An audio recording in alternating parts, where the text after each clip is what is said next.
berjumpa kembali dengan saya, Ibu Yulianti Kasih. Hari ini saya akan menjelaskan tentang modal dan pendanaan. Ada 3 hal yang akan dibahas. Yang pertama adalah sumber pendanaannya, kedua perhitungan umum keuangan usaha, dan yang ketiga adalah konsep nilai uang. Sumber pendanaan. Pada dasarnya, kalau kita memulai satu usaha, sumber pendanaan itu bisa berupa modal sendiri atau berupa pinjaman. Ya. Dan itu kalau kita total menjadi sumber pendanaan dari usaha kita. Sumber pendanaan menurut penelitian yang ada, biasanya berasal dari tabungan pribadi. Kemudian ada juga yang penambahan dari anggota keluarga, dari partner, dari pinjaman bank, dan investor. Pinjaman usaha. Pinjaman usaha, bank saat ini banyak memberikan kemudahan, khususnya untuk kredit usaha rakyat. Tapi kembali tergantung dari banknya ya. Dan nama dan bunga itu akan berbeda-beda, bervariasi. Seperti contohnya Bank Mandiri, itu ada kredit usaha rakyat mikro, ada usaha kredit usaha rakyat retail, ya. Rata-rata mereka memberikan kemudahan dengan bunga sekitar 3% hingga 1,5% selama 6 bulan. Bila pinjaman itu di bawah 500 juta. Tapi berbeda bank tentu saja akan berbeda aturan yang ada. Pertimbangan bank untuk memberikan sebuah kredit itu biasanya berdasarkan pada ekonomi perusahaan itu. Kematangan perusahaannya, aset-asetnya, dan juga pilihan pemilik untuk hutang atau untuk modal sendiri. Ada 5C dalam analisis pinjaman dari bank. Yang pertama adalah karakter. Bagaimana karakter peminjam? Capacity, bagaimana kemampuan peminjam untuk membayar kembali pinjamannya. Ini berdasarkan pada record yang ada dari peminjam.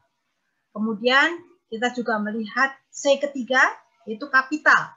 Berapa besar modal yang ditanamkan oleh peminjam. Lalu kondisi, situasi seperti saat ini di mana COVID tentu saja menyebabkan bank untuk memberikan beberapa keringanan, khususnya untuk kredit rakyat, karena itu memang diharuskan oleh pemerintah.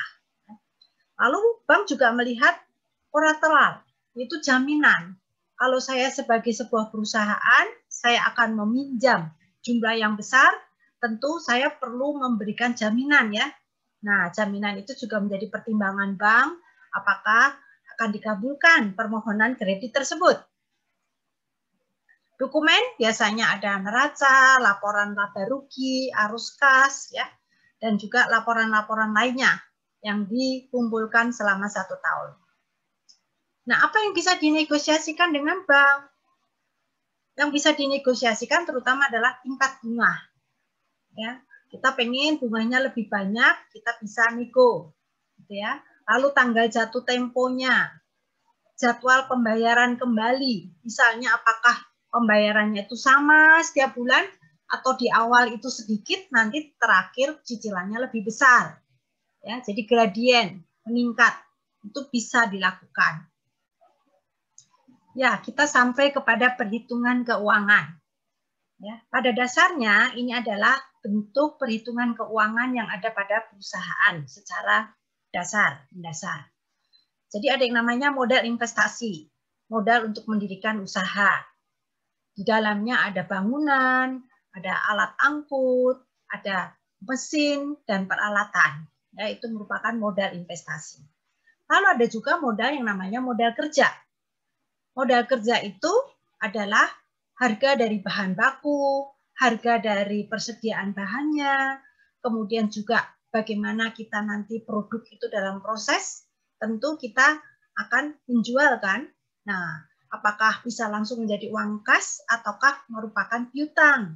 Nah, itu juga perlu diperhitungkan ya. Semuanya akan kita total menjadi total modal kerja. Berikutnya ada biaya yang memang tidak bisa kita hindarkan.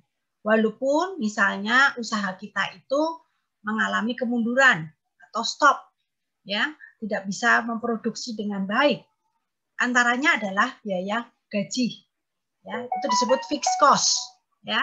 Biaya bunga pinjaman, ya, biaya-biaya lain, itu semuanya disebut sebagai fixed cost atau biaya tetap. Ya. Nah, biaya yang berikutnya adalah biaya variabel. Nah, biaya variabel ini tentu saja biaya yang dibutuhkan untuk menghasilkan sebuah unit produk atau jasa. Biaya variabel itu bisa tergantung dari upah, ya, bisa. Kenapa upah tidak fixed cost? Yang dimaksud di sini adalah upah dari pegawai yang melakukan lembur, gitu ya. Jadi tidak selalu sama harganya, ya. Biaya variabel termasuk juga biaya untuk bahan-bahan. Nah, ini ya. Jadi kita perlu membuat aliran kas atau disebut cash flow. Ya, dari sebuah usaha itu harus sudah punya perencanaan cash flow-nya. Sumber dananya dari mana, penggunaannya seberapa besar, kemudian nanti hasil kasnya bersih itu berapa, gitu ya. Kalau kas awalnya sekian, kas akhirnya sekian, nah, keuntungannya berapa banyak, ya. Jadi proyeksi aliran kas itu sudah disediakan, ya, dari awal. Nah, berikutnya adalah konsep nilai uang. Konsep nilai uang itu adalah sebagai berikut. Uang nilai 1 juta saat ini dengan 1 juta tahun depan itu berbeda. Karena ada yang disebut sebagai time value of money. Ya, jadi jumlah uang yang diterima sama-sama 1 juta, tapi karena perbedaan waktu, value dari 1 juta tersebut akan berbeda. Nah, untuk itu ada yang disebut konsep ekuivalensi, yaitu bagaimana nilai katakan 10 juta, ya, itu pada tahun pertama dengan tahun kedua itu bisa disamakan, ya, atau kita coba mengekuivalensikan, gitu ya, 10 juta 2 tahun yang akan datang dengan menjadi nilai waktu sekarang kira-kira berapa ya harganya 10 juta itu, gitu ya. Nah, supaya baru bisa kita samakan nilainya. Itu konsep dari ekuivalensi. Paham ya? Jadi 10 juta saat ini tidak sama dengan 10 juta yang akan datang. Oleh karena itu kita perlu menyamakan nilainya, ya, agar nilainya sama. Untuk itu harga 10 juta itu perlu ditarik mundur, gitu ya, ditarik ke depan. Nah, ini disebut konsep nilai waktu dari uang, ya. Oke. Contohnya, misalnya saya punya uang 1 juta. 1 juta nilai sekarang, 1 tahun yang akan datang menjadi 1.090.000. Dan 1 tahun yang lalu nilai 1 juta itu 917.431.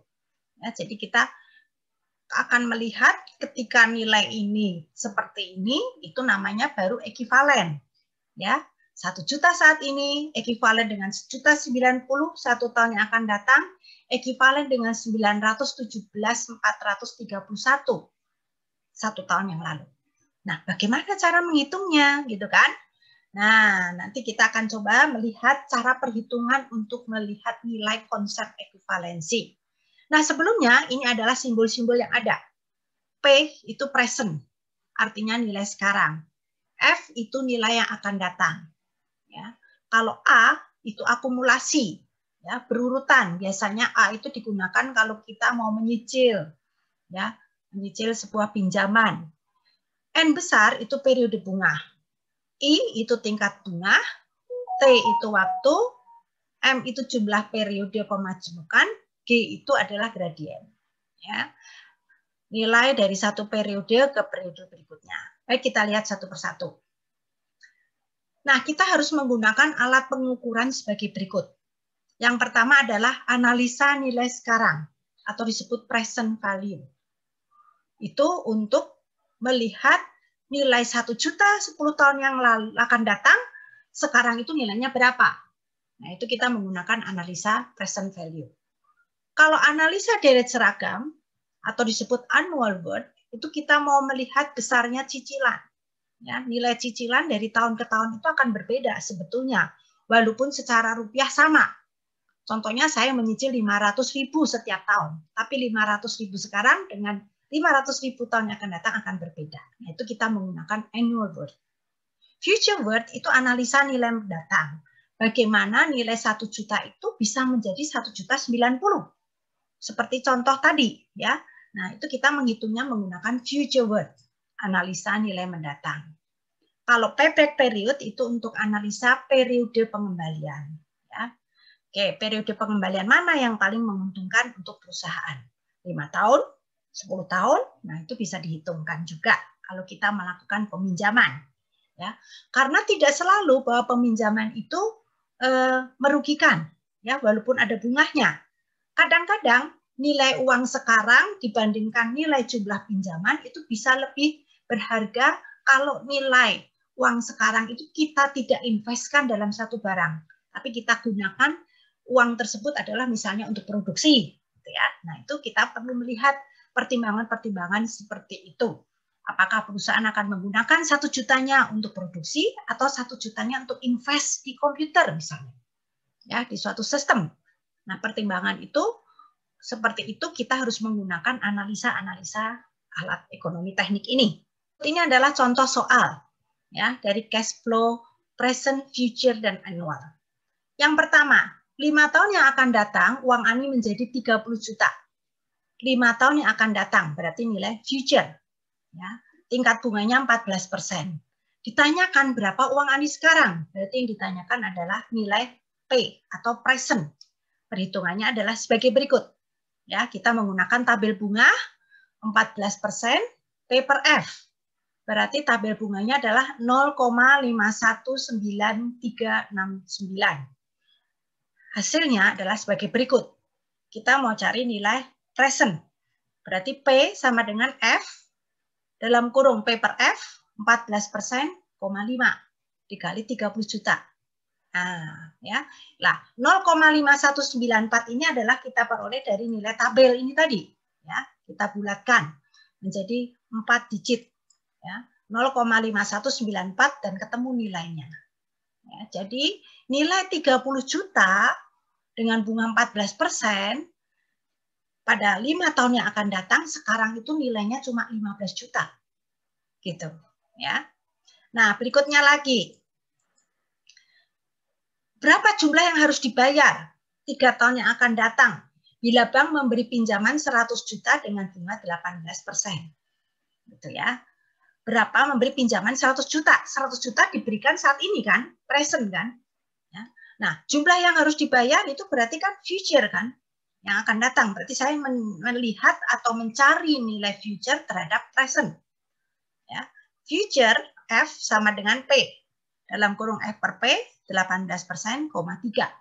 Ya, nilai presentnya 100, F per P 18%,3 ini saya lihat dari tabel. Nah, ini hasilnya 164.300.000. Ya, jadi nilai 100 juta sekarang dalam 3 tahun itu nilainya menjadi 164.300 juta. Ya, kalau dengan bunga 18%. Ya. Contoh berikutnya. Berapa jumlah angsuran dari X bila pinjaman sebesar 150 juta dengan bunga 10% per tahun jangka waktu 20 tahun. Nah, kita mau cari angsuran, berarti mau cari annual. Ya. Kita bisa lihat di sini annual terhadap nilai present sekarang 150 juta. Ya. Hasilnya adalah 17.619 juta. Ya, jadi kita mencicil 17 juta selama 20 tahun.